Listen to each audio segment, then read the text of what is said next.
Hello, ladies and gentlemen, and welcome to the Discriminating Gamer. So, Cody, are you doing your usual ghost costume for Halloween this year?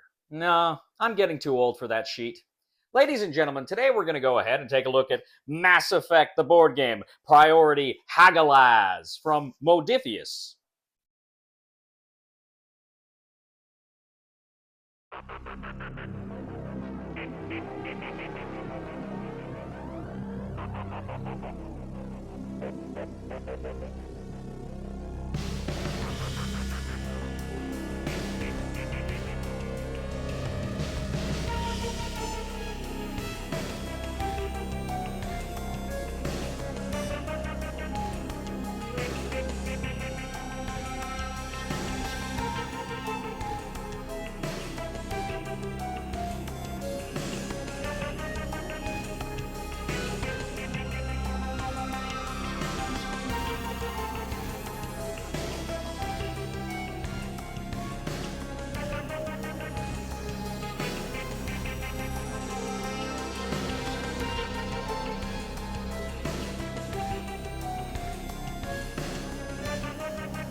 In Mass Effect, the board game, Priority Hagalaz from Modiphius Entertainment, 1 to 4 players take on the roles of various characters in the Mass Effect universe as they play through a brief campaign, defeat their enemies, and hope to bring peace and justice to the galaxy. Because I'm assuming that's what we did. I'd hate to think I was perpetrating a tyranny.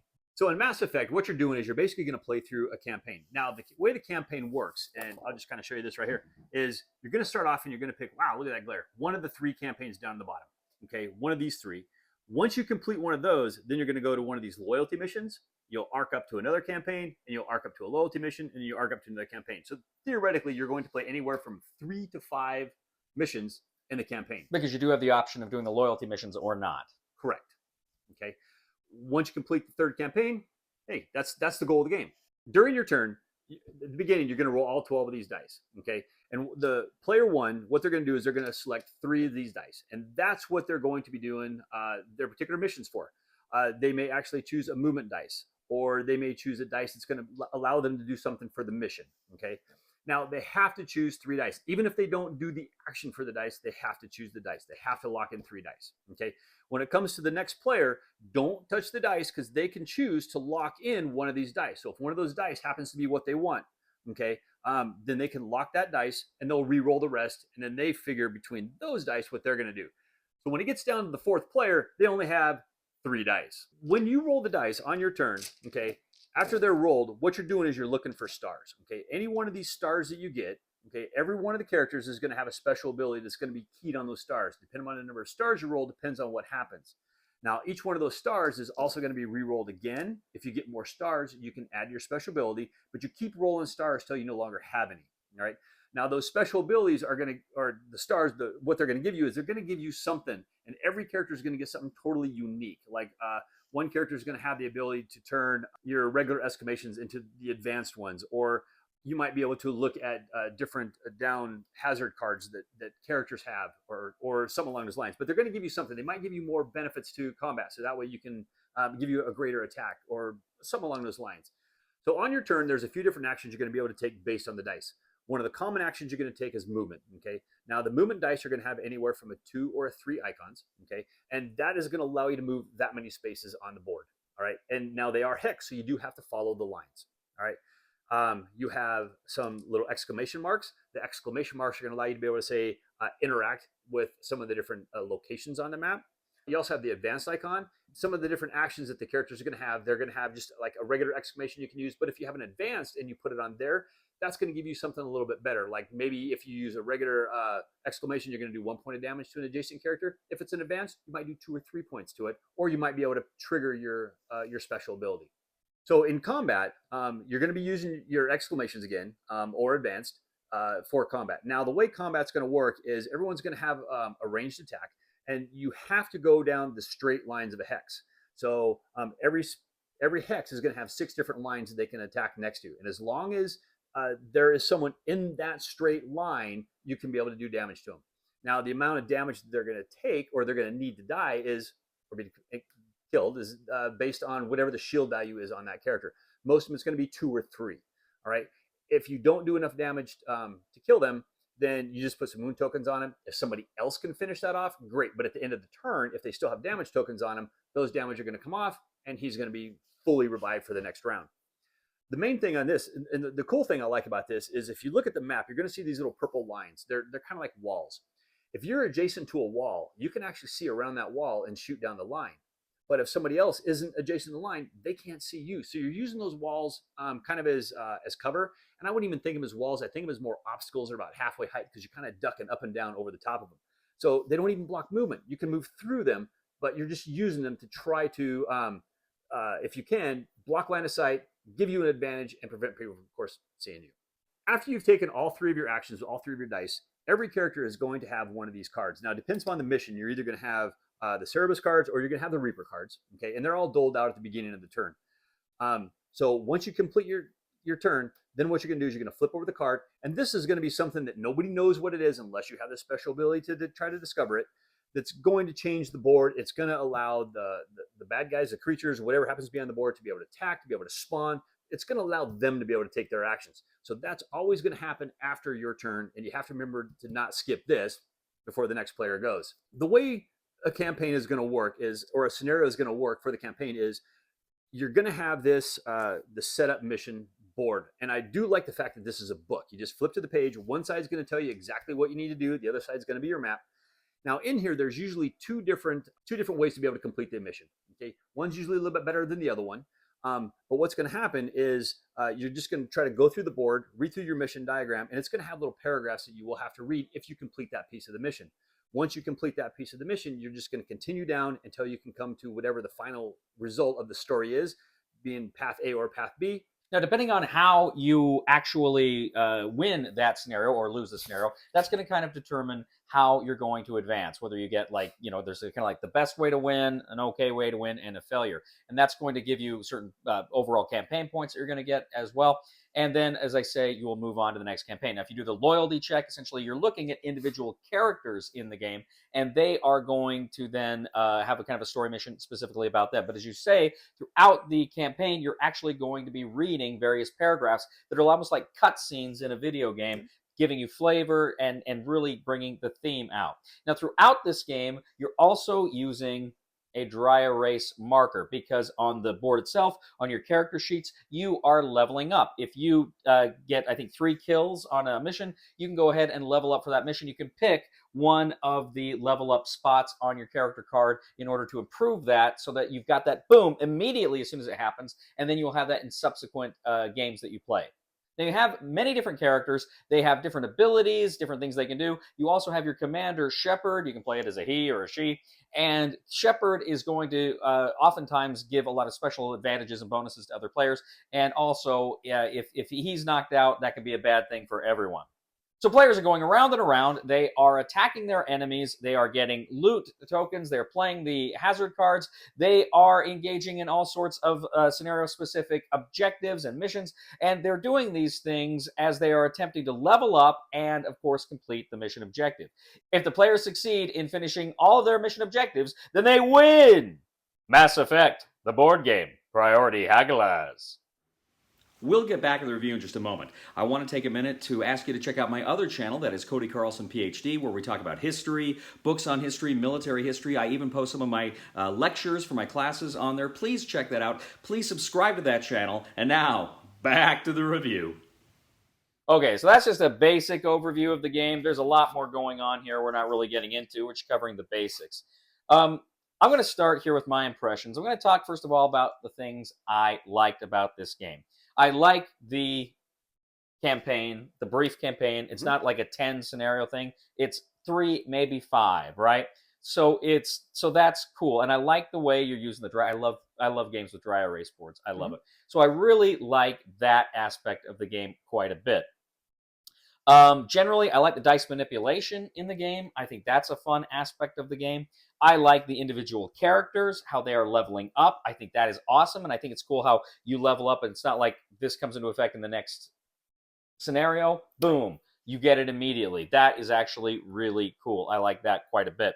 Um, a lot of the basic stuff. We talked about the hazard cards coming out. That's the game fighting against you. That's tough, but it's also fun. So there's a lot of stuff I like about this game.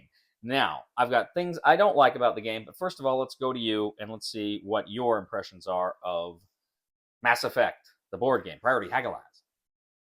So my impressions are pretty much the same as yours to this point. Okay, I love the characters and the way they level up. As you said, one of the things that I think is really cool is when you look at every one of these character boards, they have all 5 of the missions that theoretically they can play, the 3 missions plus the 2 loyalty, and they can only level up 1 time per mission. So every time they get a kill, they get a check mark. Once they've done that 3 times, theoretically, that character doesn't necessarily need to kill anybody anymore because they can't level up anymore. So it's one of these games where you always have to play 4 different characters. You don't get a choice. You have to play all 4. Shepard's always got to be one of them. Okay. And you want to kind of spread that out because when you're playing the campaign, you want to make sure that every character can try to level up every particular mission. If you've got one that levels up and one that never levels up, by the time you get to the last mission of the game, if he hasn't leveled up but once or twice, it's going to make that last mission really hard. So you really have to pay attention to that. And I love that experience chart. I love the way they do that for the characters. That to me, that is just phenomenal. So one of the other things I really like about this game is if for some reason your hits get down. So on your particular character, you have shields and you have hit points. So every time you get hit, your shield track's going to go down. Once your shield track goes down to 0, then you're going to start taking hit points for damage. Now, at the end of the round, everybody's shields fully regenerate, but your hit points don't. So you want to try to find equipment to get your hit points back up, but you know you're always going to be getting your shields every round. So you're not necessarily, it helps you so you're kind of recovering a little every round. But the cool thing is when you take wounds and you at that point you get knocked out, you're going to flip over your chart and now you're going to lock 3 different dice. Okay. Those dice will be locked. And if you haven't gotten your dice yet, you're going to grab 3 dice and lock those dice until someone can manage to get to you, try to revive you, bring you back, and then you're going to be able to get those dice back. I think that is really cool. Now, the disadvantage to that, and this is what would probably come into one of the things you may or may not like, is the downtime. Because if you get knocked out and you're in one corner of the board and everybody else is in the other corner of the board, you may never see the light of day again. Those dice are locked. And that's a problem. I think it's a really cool aspect of the game, and it's a chance for your character at least to come back when you get knocked out. Well, speaking of my negatives, starting with that, the downtime. And it's not just when you get knocked out, because I was Shepard, I never got knocked out.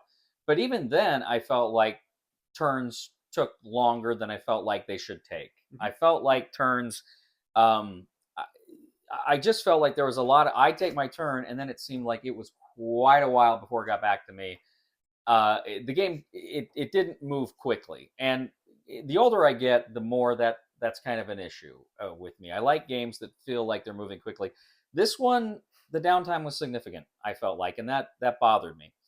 My other big criticism of this game is, and this is something, generally speaking, I'm not a fan of, although there are exceptions, and that is the deterministic combat of the game. Because really, if you're going to shoot, like for instance, Shepard, if you're going to shoot, you just put a exclamation point in his thing, and he can deal 1 damage to an enemy. Or if it's an advanced exclamation point, he can deal 2 damage to an enemy.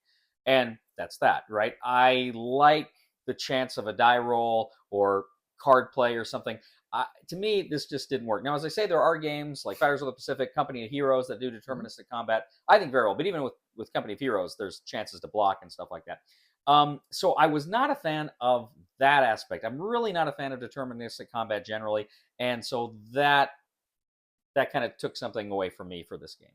This is where I absolutely love board games because I love the deterministic combat in this particular game. And the reason is dice hate me. Dice absolutely hate me. You can prove it. Okay. That's true. I do like deterministic combat. Now, there is some downtime in this game, and I'll agree with that, especially when you're waiting for it to come to your turn. But this is where I don't have a problem with that, or it's not as bad. Is my favorite board games mostly are cooperative games. I absolutely love cooperative games. And when it's not my turn, I stay 100% invested in the game. I'm still watching the board. I'm still looking what people are doing. I'm one of those guys to where if I'm playing against you, I am going to help you beat me because I'm always looking at what you're doing. And if I see that, you a rule is wrong or something like that, I'll try to correct you, but I don't like to take over a game. I don't want to alpha the game. I don't like to do that. But I like to see what people are doing, and that helps me learn the game. And if I see things, I like to help other people learn the game as well. Okay, so downtime for me isn't as big a deal, just because of that, because I do like that aspect. However, speaking of the downtime, this game to me is hands down a phenomenal solo game or two-player game. And the reason I say that is because as a two-player game, each person's playing two characters, and you're just bouncing back and forth. So you don't have nearly as much downtime. You only have one character go between the two of you, so you don't have to deal with that. As a solo aspect, of course, you're playing every character, and you don't have any downtime. Okay, but the thing that I like the most about this, especially as the solo and even as a two-player, is we'll go back to this campaign map. This campaign map, I absolutely this is phenomenal to me. I really like the way they do this. Like I said, it's 5 campaigns at the most. Okay, you can literally get through all of this in one evening if you're playing by yourself or you're playing 2 people. I don't think the game is nearly going to be as long if you're playing that. Now you might have to split it up over 2 different sessions if you're slower gamers, but I do like the way this works out. And when you're playing through the campaigns, of course, you're checking off the different things, trying to get all the different points you can. And on the very bottom of this, you're going to have your war readiness. And you want to try to get that as high as you can. If you can get it all the way to 30, of course, that's basically saying how well you did in the campaign or how well you can win the overall campaign. But you can also play this as just one-off scenarios. Can you win it? Yes. And there you go. So you either have your win-loss or you have your campaign and how well is your readiness level. But as a solo game, I think this game to me is just phenomenal. Now, let me also say, I think this game to me, the way it plays, you got the flip book, the campaign, the characters. The game to me felt very similar, very samey to Star Wars Mandalorian Adventures. And I'll be blunt, I have never played Mass Effect. I'm not that familiar with the IP. Of course, I know Star Wars. I had a lot more fun with Star Wars Mandalorian Adventures than I did with Mass Effect. Now, again, I like this game, but I've got some pretty big negatives here. Let me go ahead and ask you, Ray, was this a game you would purchase? Me, yes. Yeah? And actually, I would probably purchase this over Mandalorian. Why? Just it's a heavier, meatier game. Okay. The Mandalorian is one I want to play if I just want a really light game and I just want to play something a little easier, a little more laid back, and I don't have to think as much. Because I mean, and the thing, and I know the Mandalorian has kind of the same. You have this bag that's full of all the all the bad guys and stuff like that. And every time one dies, he goes back in the bag. You're drawing them, you're putting them out. You don't know where they're going to go. They got the different spawn points, and you got to figure out what this puzzle is. But yeah, I never thought of this in comparison to that game actually. But I think I like this one almost a little bit better. I like the IP better for the Mandalorian, I think. Yeah. But I like this one more for it. There's just a little bit more to it. You can level up these characters a little bit better. Okay, so I will say I do think that is something that's better than Star Wars, the way you're leveling up the characters. And I think the kind of the campaign track and board, I think that's pretty cool. But I don't know. I just felt like I had more fun when we played the Mandalorian Adventures. Okay, so on a scale of 1 to 10, the Cody scale, what would you put Mass Effect, the board game, priority Hagalaz? So to me, I put this as 2 different scales. If I'm going to play this as a 4-player game, I'm probably going to put it as a 7. I'll stay invested in the game. I'm going to help other people. I'm not going to sit there and finish my turn and then check out until my next turn comes around. As a solo game, I'm actually going to put this at about a 7.5, possibly even an 8. It all depends. The termination factor, whether this goes to an 8, is how much can I replay this game, and how well is the replay value going to be every time? Because there's one other character. You're always playing 4, but there's 5 characters that you can play. So when you're playing through the campaign, I mean, there's 3 starting points, so it's always going to be different how you can do it. But it's going to determine how much can you level up your characters. Can you get them all leveled up the way you want them? The level that's going to totally change everything in this particular game. If the replay value is high, this is an 8 to me. If the replay value is stagnant or not, it'll stay at 7.5 and might even join its 4-player mode of 7. So I think you, and frankly, I think the other gentleman we played with the other night, I think you all enjoyed it a little bit more than I did. Now, I think this is a good game. I'd say it's an above average game, but again, I got to tell you that downtime, was really a problem for me. And again, I'm not a fan of the deterministic combat. So I'm really kind of balancing all these things, what I like and what I don't like. But when I come out of it, I'm going to say, for me, it's a 6.5. Better than average, but not much. That's my feeling for this game. So we'll say you're a baseline 7 then? I'm probably baseline 7, and then I'm a 6.5. Okay, so we're not too far apart, I guess. Any final thoughts you have on this game? No, I think we pretty much covered. Now just keep in mind there's a lot more to this game that we're not even covering. This is just the bare tip of it. There's some serious depth in this game that I think is going to be fun to explore. All right. Well, ladies and gentlemen, thank you once again for joining us today on The Discriminating Gamer. As always, we ask you to please check us out on social media, on Facebook, on Twitter. We'd ask you to please give a thumb to this video on YouTube and subscribe to us here on YouTube. That would mean a lot to us. And also, please give a thumb to this video on Board Game Geek. If you really like the channel, please subscribe to my other channel. That is Cody Carlson, PhD. We talk about history, military history. It would mean a lot if you would subscribe to that channel as well. And if you do like the content we bring you here, I would humbly ask you to click on the super thanks button and leave a tip. You know, I try to use the word mucho as much as I can in conversation. It means a lot. Please somebody help me on my feet again, and I don't know where I'm going, and I don't know where I've been. Please somebody help me on the solid ground. It's a long time, and I've been dying. Once a year I wind up in the band.